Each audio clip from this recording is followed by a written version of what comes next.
On Monday, June 26, 2017, East Tennessee PBS, in partnership with the Tennessee Picnic, hosted a conversation with members of Cocke and Jefferson County's Black community.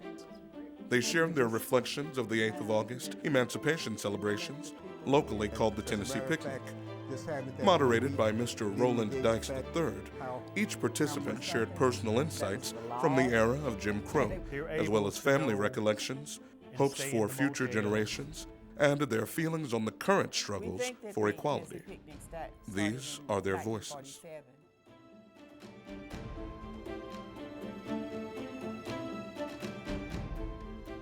Hello, my name is Roland Dykes III.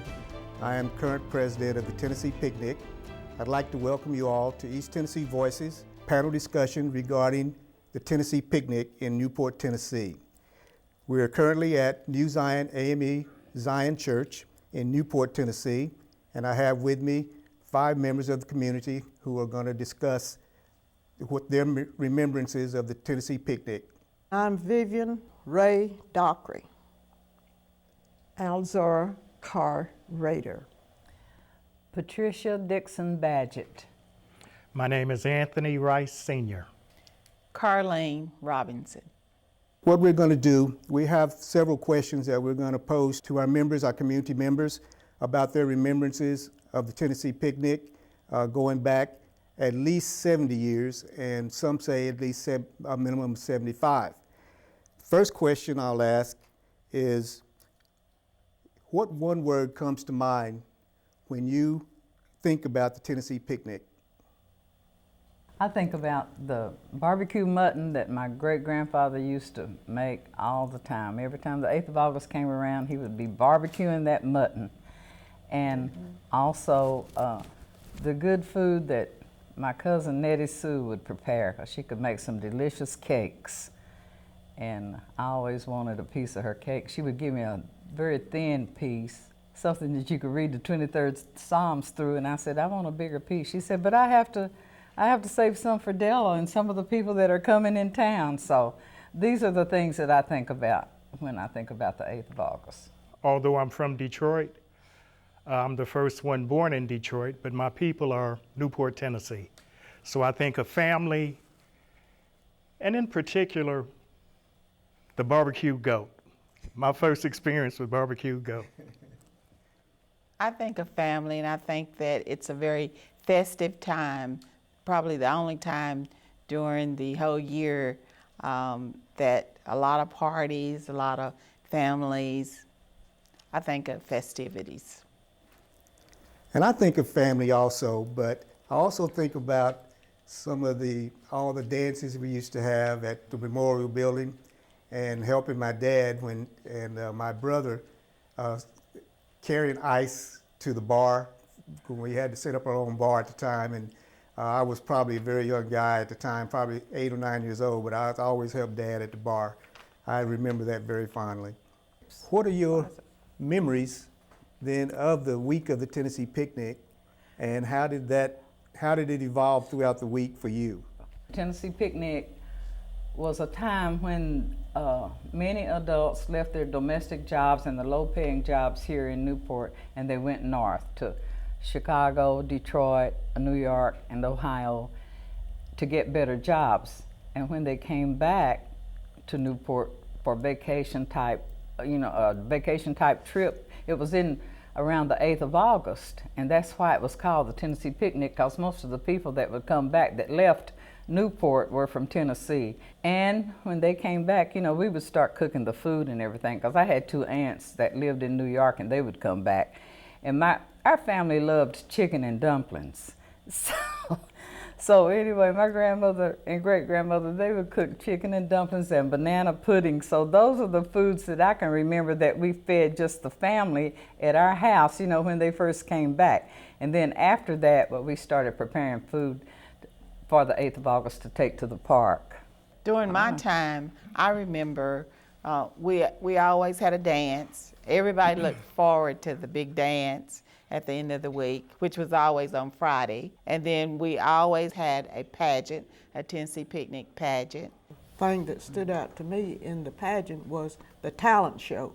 And I remember, you know, the different people was on the talent show, and we have had a lot of talent that came out of that Tennessee picnic.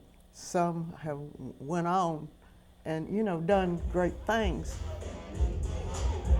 We had a welcome party which usually started the week. That was a party to welcome all our visitors back, and we always had a combo band. Those are the things that I remember. The picnic would be on Saturday. Typically, there would be a block party on a different day, but each day was set up for different activities. Right. You know, and not everybody could come and stay the whole week. So you would see the agenda and work out your schedule best you can and stay as long as you could, you know. Trying to define the Tennessee picnic for me is really kind of difficult, but I see it as nothing more or less than a community affair, a community celebration of emancipation, of family coming back and being involved in the community again. Celebration. Yes, a celebration of life and how far we've come. If you would then briefly share one story that immediately comes to mind when you think of the Tennessee picnic. If I'm not mistaken, on Sunday, the churches got together and had their worship service. And that was very interesting because usually the preachers that day were those who was originally from here, but was moving, living out of town. And they came back, and I remember that they would do the preaching for us on that Sunday morning. I guess I think about the fact that most of the children had a big time at the swimming pool. Now, I didn't swim because I was kind of afraid of water, but my sister and brother, they were all happy about the fact that they could go swimming on that one day, you know, that was actually allowed for African Americans to go swimming. That wasn't the only day because we would go like on Mondays to the swimming pool, but that 8th of August, everybody looked forward to it. I think of the dance or the dances that they held. I think of the festivities at the city park. And in particular, I was kind of excited knowing we were coming from Detroit. And typically we would come 3 or 4 carloads like a caravan. It was exciting. I was anxious. It reminded me of going to Disney World, but at the time, there wasn't no Disney. You know what I mean? But it was great. And the fact when we got here, we would see relatives and friends, and I learned just about everybody is sort of related in one way or another. I remember getting new outfits to wear to the dance.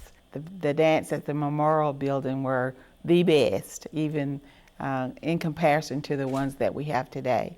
So, and a few times we did have some big name people, artists that come in and perform at those dances, but we always had a live band, which made it kind of special. My best remembrance at the time was of that one week when I was younger, in particular, when we actually got to go to the park, to the swimming pool. We were allowed that 1 week, all week. And then later on, a few years later, we were able to go on Mondays, 1 day a week. And then, of course, after segregation ended, it became open to everyone. But I remember that very fondly. And I do remember, like Carlene said, getting to buy that one outfit to go to the dance with, and seeing on TVs how some folks in the cities like Anthony in Detroit, how folks dress there, and trying to emulate that. But yes, that was a really fun time. African Americans are only allowed to go to Newport City Pool, as I said, for that 1 week before 1963. And after that, 1964 or so, it became 1 day a week. But on the 8th of August, did you recognize at that time how unfair that was? I probably realized it all along, that it was unfair, but that was just the way of life, you know, that was just it. But I'm sure I realized that all along, you know, because I lived over in Parisville, and our closest friends were the Caucasians, and they could go, so we couldn't understand why we couldn't go. Coming from out of town, I thought it was a little bit strange that the park was open for black folks only once a week. It didn't mean a lot at the time, and it took me till I became an adult sort of to understand why we came here as a caravan. Racism was the furthest thing from my mind. In time, we talked, and we always brought a packaged lunch. I thought it was great, but they sort of kept it from me. We weren't able to stop anywhere except to get gas. So we had to pack a lunch. As a kid, I didn't understand. If you had to relieve yourself, you pulled on the side of the road. And I can even remember a time or two we got stopped by the police in different states. And my grandfather always had money to pay some trumped up ticket, you know what I mean? Mm-hmm. But I was happy to get here, and once I was here, everything was fine. And I was a kid, you know. They made sure I had a fun time. Yeah. Well, in reference to the pool, I attribute the fact that we were not allowed to go swimming, the fact that I can't swim today. Because we didn't have that opportunity to learn. But I don't remember a lot of racial controversy. I'm sure it was there, but being a kid, we probably didn't recognize it as much as the adults would have. But I did know that it was unfair for us to only be limited, have limited access to the city pool, especially since we're citizens of this community and our parents did pay taxes.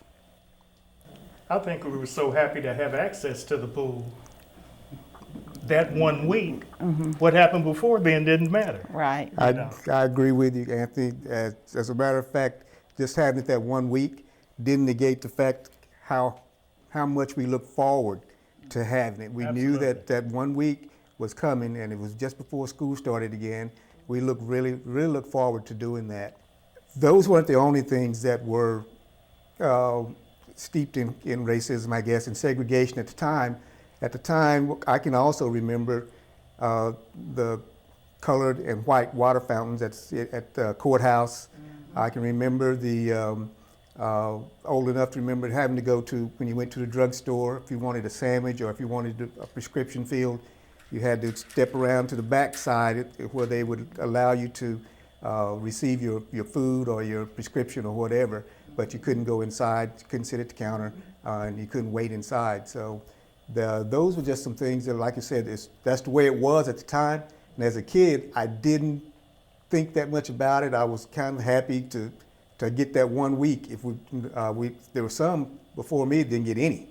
You know, they couldn't go at all. So I guess at that point we were just happy to get what we got.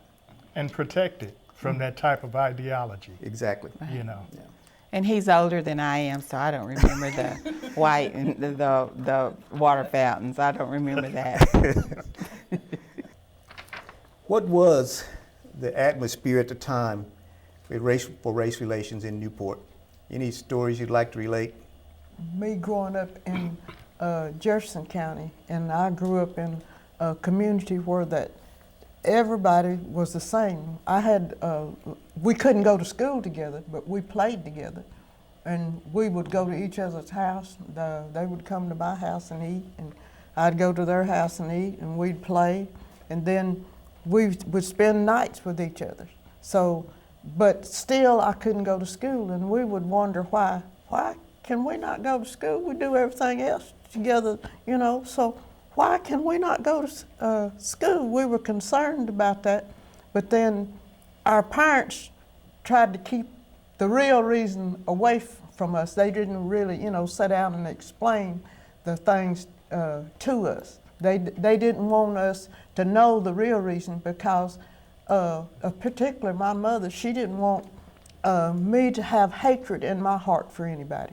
So she didn't explain that to me. And then when reading books and stuff, books that was written on segregation, like Uncle Tom's Cabin, she would not let us read that book because she was afraid it would put hatred in our hearts. And so she kept it away from us until we were in high school and, you know, where we could understand.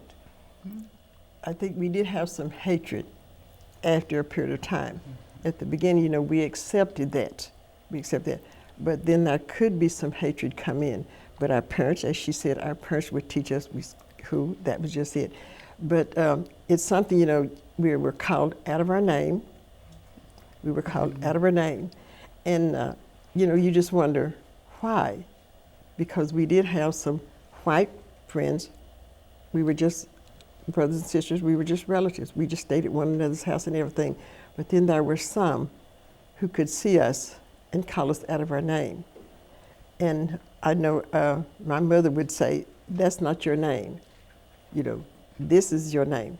That's not your name. That's just what that person said. So if it wasn't for our parents, and you know, I think lots of times when we think back now, maybe we get anger in us now when we look back over those years, when we look back over those years. And I often think too, if I went through what I went through, what our parents went through, what our parents had to go through. And my children, of course they're all grown now, they can't imagine that I had to ride in the back of a bus on the seat. They just say, you had to do that? You know, they think that was like, you know, 200 years ago. I said, no, that was during my lifetime too, you know. But we accepted it.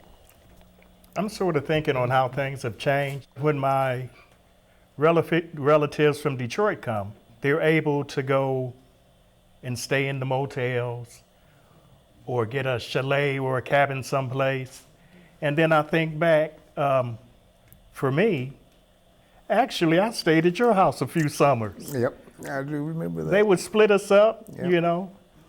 Your aunt, Essie, I stayed at her house. Yes. Jean, I must have stayed at least 5 different places over the years, Yes. multiple times. That's the way it was. But you know, I didn't think about it. I was happy because everybody was family. And then it dawned on me, actually, had we afforded a motel, we couldn't go anyway. You know what I mean? Yeah. So yeah, things have changed a whole bunch. Yes. Yeah, because I can recall that the people in the community here in Cocke County, they would have to house clean during the summer prior to the 8th of August because people that came from out of town could not stay in hotels. So everybody farmed everybody out to find a bed or a couch somewhere to stay. It was the norm. Yes, It was norm. That was normal Yeah. for us to do that. What about from an economic perspective? What were some of your experiences in regard to race relations economically?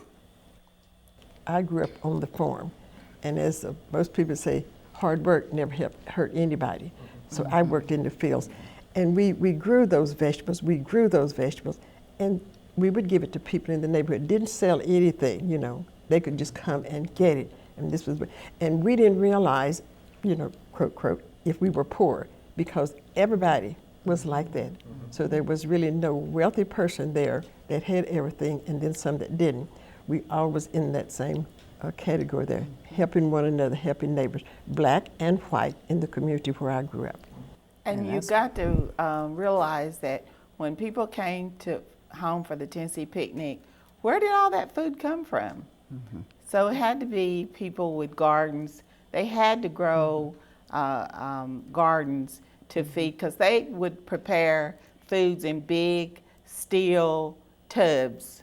That's how much food that they would prepare for the Tennessee picnic. And donate it. Yeah, donate. no, yes. Did you know then the reason that August 8th and the Tennessee picnic was important to the community? In my case, no. I did not know that until I was an adult. It wasn't, if it was talked about, I certainly didn't key in that aspect of it. Well, I always thought that it actually had something to do with the Emancipation Proclamation, but originally it was called the Tennessee Picnic, and it was like for everybody to come back home and enjoy themselves at the picnic and everything, but everybody said it would be around the 8th of August. But later on we found out that the 8th of August was during the time that they said that freedom for the slaves happened in Tennessee. Now, we know the Emancipation Proclamation happened in January, it was signed in January, but we were told that later on it came down to the various in different states in different months. So for the month of Tennessee, it was like around the 8th of August, but still it was in combination or in conjunction with the Tennessee Picnic, where everybody came back home and everybody just celebrated. We think that the Tennessee Picnic started in 1947, and that from what I've read, the way that the name came about was that the first year they had it here in Cocke County, the second year they went to Detroit, and his father, Ralph Rice, lived there, and he would go out to one of the local parks and he erected a sign that said Tennessee Picnic.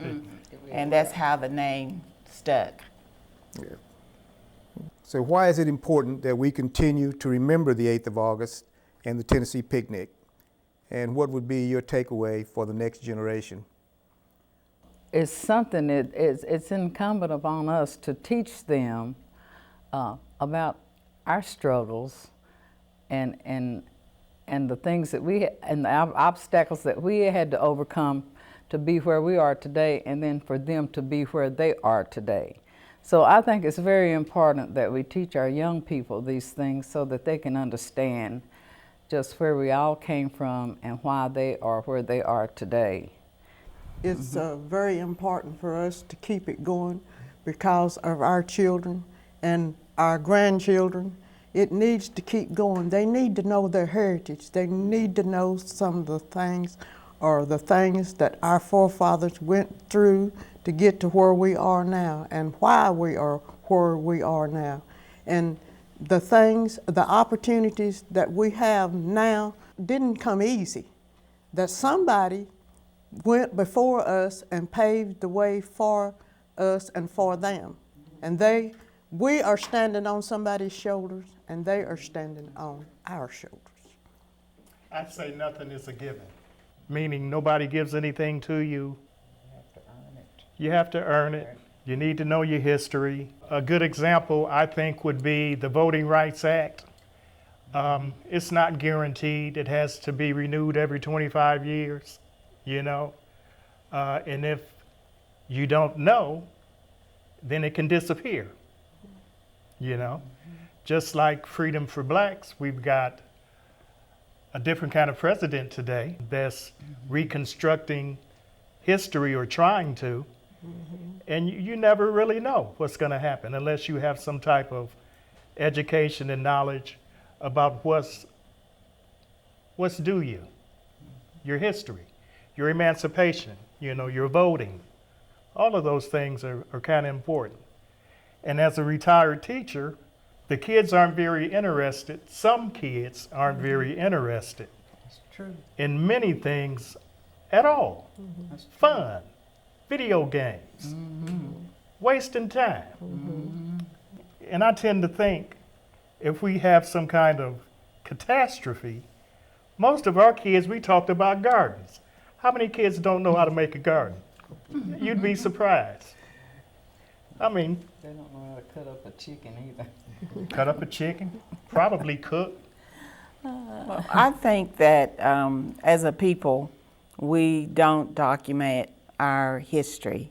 And this opportunity today that PBS has afforded us is a great and wonderful thing. We need to pass on our heritage to our young, and I think that the Tennessee Picnic helps to make that focus on family heritage and your ancestors, and keeps it alive and keeps it moving.